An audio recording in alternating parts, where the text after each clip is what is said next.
En diciembre de 1799, George Washington, el primer presidente de los Estados Unidos, comenzó a quejarse de dolor de garganta y dificultad para respirar. Siendo un expresidente, tenía muy buen acceso a un equipo de médicos que comenzaron a diagnosticar y tratar su condición mediante la extracción de su sangre. En total, los médicos que atendían a Washington terminaron extrayendo 2,5 litros de su sangre antes de que finalmente falleciera, menos de 2 días después de quejarse por primera vez de dolor de garganta. Los especialistas médicos han debatido durante años cuál fue la enfermedad real que causó las dificultades respiratorias de Washington, pero todos los médicos en la actualidad están universalmente de acuerdo en que extraerle tanta sangre no ayudó en lo más mínimo a su situación, y que posiblemente terminó matándolo en el proceso de tratarlo por una enfermedad de la que muy bien podría haberse recuperado de forma natural.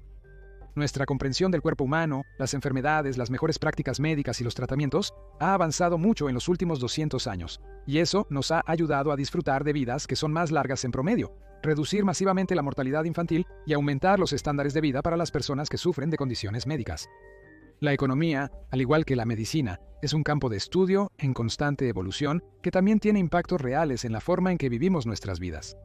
Las ciencias tradicionales tienden a llevarse toda la gloria cuando hablamos del aumento de los estándares de vida que hemos disfrutado en la historia reciente, y es fácil ver por qué. Cada vez que haces una llamada, compras en un supermercado abundantemente abastecido, o sabes, no mueres de una infección común, tienes que agradecer a los avances en física, medicina, química y una larga lista de otros esfuerzos científicos. Pero muchos de estos avances fueron acomodados y acelerados por una comprensión en desarrollo de lo que es una economía y cómo gestionarla de manera efectiva.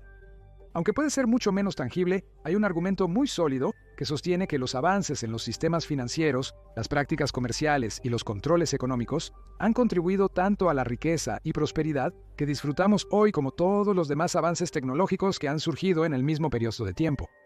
Mirando hacia el futuro, esto podría significar que teóricamente más avances en el conocimiento económico podrían acomodar un mundo donde todos vivamos como los multimillonarios de hoy. Sé que es una afirmación bastante grande, así que necesitaremos examinar algunas cosas para respaldarla.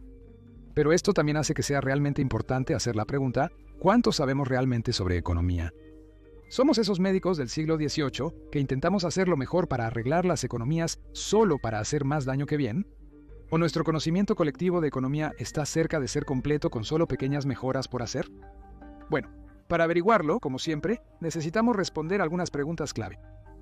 Entonces, ¿cómo se traducen los avances en economía en mejores condiciones de vida para las personas comunes en el mundo real? ¿Cómo podemos saber hasta qué punto hemos avanzado en nuestro entendimiento de la economía? Y finalmente, ¿podría esto resolver problemas existenciales como lograr un crecimiento ilimitado en un mundo finito? Para realmente entender la progresión de nuestro entendimiento económico como especie, es importante entender qué es la economía en el sentido más amplio posible. La economía es una ciencia social que estudia la forma en que las personas interactúan con cosas de valor. Esto es lo mismo que decir que la física es una ciencia natural que estudia la materia, sus componentes fundamentales, su movimiento y comportamiento a través del espacio y el tiempo. Los físicos intentarán responder preguntas sobre la naturaleza del universo, o los economistas intentarán responder al problema económico central, que es que nosotros como humanos tenemos deseos ilimitados, pero solo recursos limitados para satisfacer esos deseos. Por lo tanto, se deben hacer ciertos sacrificios. Desafortunadamente, el problema económico central no se puede resolver, pero se puede desglosar en 4 preguntas separadas. ¿Qué se debería producir? ¿Cuánto se debería producir? ¿Cómo se debería producir? ¿Y para quién se debería producir? Si revisas cualquier texto escrito por economistas, verás que suele ser un intento de responder estas preguntas de distintas maneras para obtener resultados ligeramente mejores, ya sea asignando los recursos de forma que las personas estén más satisfechas, o simplemente encontrando una manera de producir más con los recursos disponibles. Incluso teorías económicas tan amplias como el capitalismo son solo una forma de responder a estas preguntas. En el caso del capitalismo, es lo que más demanda el mercado, en la cantidad que se demanda, producido de la manera más eficiente y rentable posible, para ser entregado a aquellos que están dispuestos y pueden pagar por ello. De ninguna manera es un sistema perfecto, pero es muy eficiente en la asignación de recursos e incentiva la utilización de más recursos para mejorar el bienestar de sus participantes. Sin embargo, el capitalismo como sistema económico es, por ejemplo, terrible para responder preguntas sobre qué hacer con cosas de valor negativo. Si te preguntas qué son estas cosas con valor negativo, bueno, son cosas como la basura, las aguas residuales, los residuos químicos, el combustible nuclear gastado y probablemente el más grande de todos, las emisiones de gases de efecto invernadero. Las personas realmente valoran la ausencia de estas cosas. Pero el sistema de mercado de las economías capitalistas no tiene un mecanismo real para asignar los costos de estos elementos a las partes responsables de producirlos sin la intervención del gobierno. Sé que suena absolutamente terrible decirlo, pero desde un punto de vista puramente racional y frío de la economía, esta clasificación también se puede aplicar a personas que pueden estar discapacitadas, ancianas o de otra manera incapaces de producir más valor del que consumen. Suena terrible porque ha habido algunas formas famosamente no tan fantásticas de lidiar con esto en el pasado.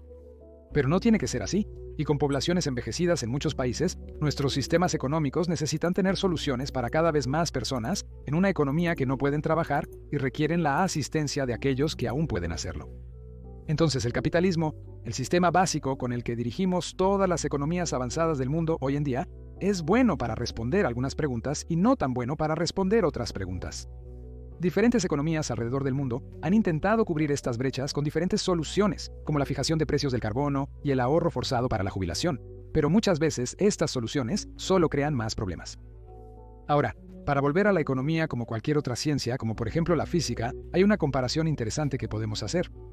El geocentrismo, como en la teoría de que el mundo era el centro del universo y todo, incluido el Sol, giraba a su alrededor, respondía a la mayoría de las preguntas que la gente tenía sobre lo que sucedía en el cielo. Funcionaba para la navegación, el seguimiento de las estaciones y todo lo demás que las personas de aquel entonces necesitaban para monitorear el cielo. Por supuesto, había algunas inconsistencias en los movimientos de los cuerpos celestes, pero estas eran solo brechas que se respondían utilizando varios arreglos que a menudo creaban más problemas. Suena familiar, ¿verdad? Entonces, ¿podría ser el capitalismo para la economía lo que el geocentrismo fue para la astronomía? Bueno, no sabemos lo que no sabemos y es posible que mañana algún economista brillante proponga un sistema que revolucione la forma en que gestionamos las economías hasta tal punto que será como entrar en la era espacial. Suena loco, pero ya ha sucedido y los impactos fueron enormes. La llegada y adopción generalizada de la energía de vapor, junto con un puñado de otras tecnologías, son ampliamente reconocidas como los impulsores de la revolución industrial que nos puso en nuestra trayectoria actual de enorme crecimiento económico mundial. Pero había algo más en el mundo sucediendo alrededor de este tiempo. El mercantilismo era el sistema económico general del que dependía la economía global antes de que la economía fuera incluso una disciplina académica. La idea del mercantilismo era que una economía debería intentar exportar tanto como sea posible, mientras importa lo menos posible, porque de esa manera podrías acumular tanto oro como sea posible. Ahora, para un mundo que aún no había estudiado economía, esto tenía perfecto sentido. El oro era casi universalmente aceptado como reserva de valor, así que si querías ser rico, conseguirías tanto oro como fuera posible.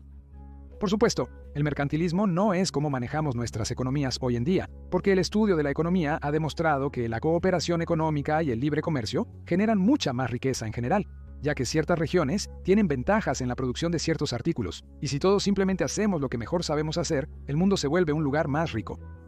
También hace posible producir artículos que simplemente no podrían fabricarse dentro de los confines de una sola nación, sin importar cuán grande sea. Actualmente estás obteniendo algún pequeño beneficio económico al ver este video y podrías atribuirlo a la tecnología que lo ha hecho posible, pero también considera los sistemas económicos avanzados que coordinan toda esa tecnología.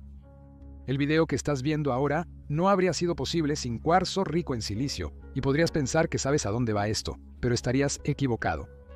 Esa roca de cuarzo de Sudamérica se refina en silicio puro y luego se envía a Alemania, donde una empresa llamada Zeiss la convertirá en un espejo con precisión de micrones. Esos niveles de precisión se logran utilizando máquinas que convierten ese silicio en vapor antes de depositarlo, un átomo a la vez, en una placa de espejo. Estas máquinas fueron posibles gracias a la colaboración técnica entre docenas de universidades e institutos de investigación en toda Europa y América del Norte. Una vez que se fabrican estos espejos, se envían a los Países Bajos a una empresa llamada ASML, que los coloca en máquinas llamadas FABs. Los espejos trabajan en conjunto con láseres de alta potencia para grabar patrones de chips de computadora en más bloques de silicio puro para hacer unidades de procesamiento central y unidades de procesamiento gráfico. Estos FABs luego se envían a empresas como Taiwan Semiconductor Manufacturing Company, que fabrica chips basados en diseños proporcionados por empresas como AMD, Intel y Nvidia.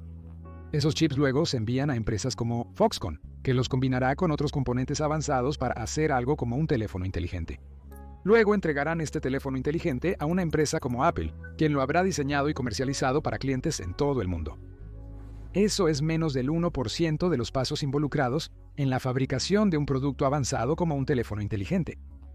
No he mencionado a las empresas que transportan cualquiera de estos productos, ni a los equipos que se aseguran de que todo el proceso se mantenga seguro, ni siquiera a las instituciones que ya están trabajando para hacer que la tecnología en la que se basa toda esta cadena de suministro sea completamente obsoleta.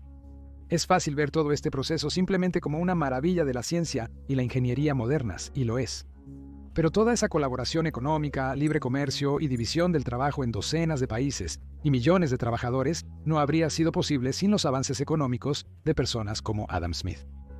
Nuestras economías también son más ricas hoy gracias a las enseñanzas de personas como Keynes, quien demostró que el ciclo económico podría ser gestionado por los gobiernos para que las economías continúen enriqueciéndose con el tiempo, aprovechando tanto los auges naturales como las caídas que vienen con una economía basada en la deuda.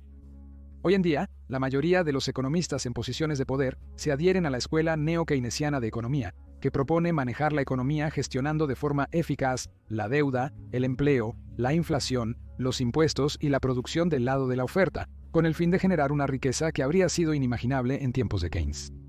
Es fácil pensar que la economía ha sido resuelta y que nunca experimentaremos otro auge de riqueza como el que tuvimos cuando hicimos la transición del mercantilismo o adoptamos el ciclo económico.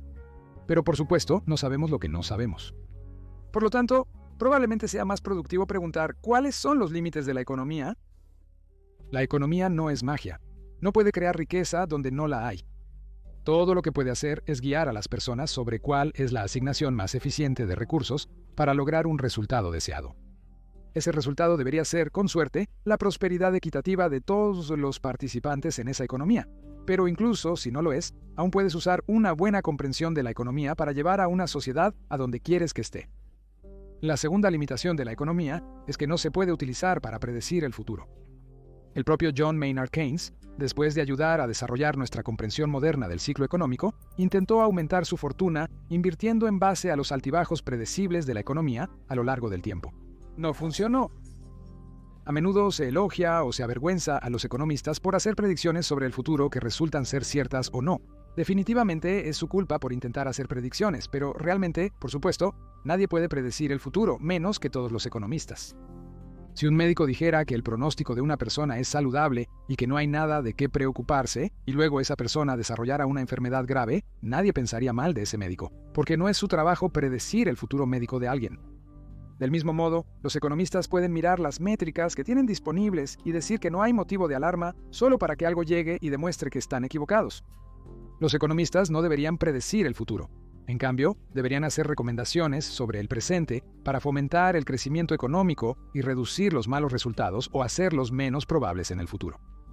La siguiente limitación de la economía es que es un tema realmente difícil de aprender. Ahora, no quiero decir que sea difícil para un estudiante de pregrado aprender qué es una curva de indiferencia. Admitiré con gusto que hay muchos temas que son mucho más difíciles que la economía. Lo que quiero decir es que es increíblemente difícil estudiar nuevas teorías económicas porque no se puede crear una economía en un laboratorio y las economías nacionales no van a cambiar su funcionamiento solo para probar una teoría que podría beneficiarlas en general, porque si esa teoría no funciona, entonces potencialmente han empeorado la vida de millones de personas. Esta dificultad para estudiar y verificar las teorías económicas puede sonar realmente desalentadora porque significa que el progreso es lento. Pero quizás un progreso lento significa que nos beneficiaremos de los avances económicos durante generaciones por venir. Probablemente exista un sistema económico capaz de fomentar la innovación, motivar a los trabajadores y recompensar la asignación inteligente de capital, mientras al mismo tiempo desalienta de forma activa las externalidades negativas que son tan comunes en las economías de mercado actuales. ¿Cómo se vería eso? No lo sé. Si pudiera demostrar definitivamente una forma de gestionar nuestras economías de manera diferente, que resultaría en mayores niveles de generación de riqueza para el mundo, estaría recogiendo mi premio Nobel en este momento. Pero la buena noticia es que probablemente sabemos muy poco sobre economía, y si no otra cosa, toda la locura en el mundo en este momento es una oportunidad única para aprender para que estemos mejor preparados para la próxima vez. Gracias por ver, amigo. Adiós.